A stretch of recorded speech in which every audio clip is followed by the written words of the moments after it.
Alright, hello everyone, and welcome back to Daily Update my 1000 Days Challenge. This is day 749, so let's get things started. Alright, so first and foremost, my values actually dropped. I did take two loss in terms of my long setup over here, like I did mention over here.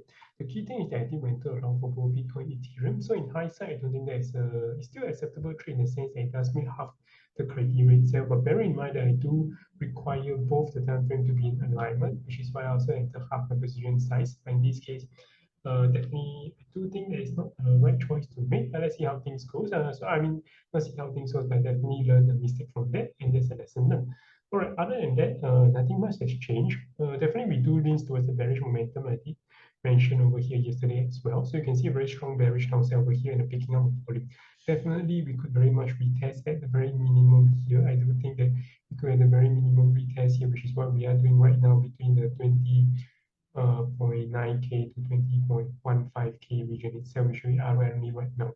So if we do close below this 50 simple moving average, we are very likely to by today, then I do lead towards the potential for the downside, but not definitely a straight down. We could potentially retrace towards the upside a little bit, not all the way to the 50 simple moving average, but in which case it will prove to be a potential short setup, and I'll be very keen to enter a short, especially on the shorter time frame itself. So I'm also going to review a little bit more on my shorter day in terms of day trading strategy itself, but let's see how things goes. But otherwise, yeah, you could see that in terms of the MACD crossover here, and then we do see in terms of weakness of the trend as well. But yeah, it is on hindsight can be easier to see. So other than that, nothing much has changed. So this trend has been stopped out. I'm closing this.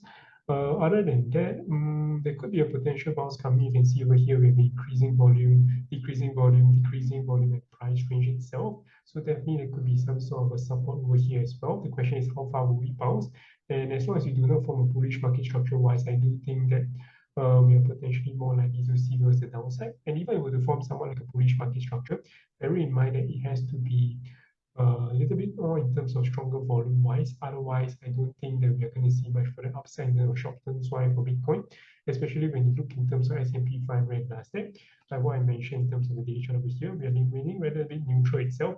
But bear in mind that we've been coming quite consistently for the past 1 month without much of a strong retracement or even a decent healthy pullback. So decent healthy pullback could translate to a much further bearish momentum for cryptocurrency, so especially when it's a lot more volatile in that sense.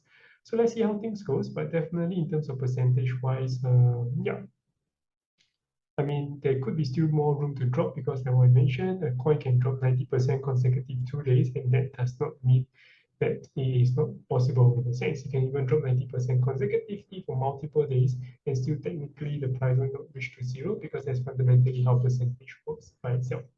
All right, otherwise, that's more or less about it. If you guys have any questions, feel free to drop by your comments below. I'll see you guys tomorrow. Take care. Bye bye.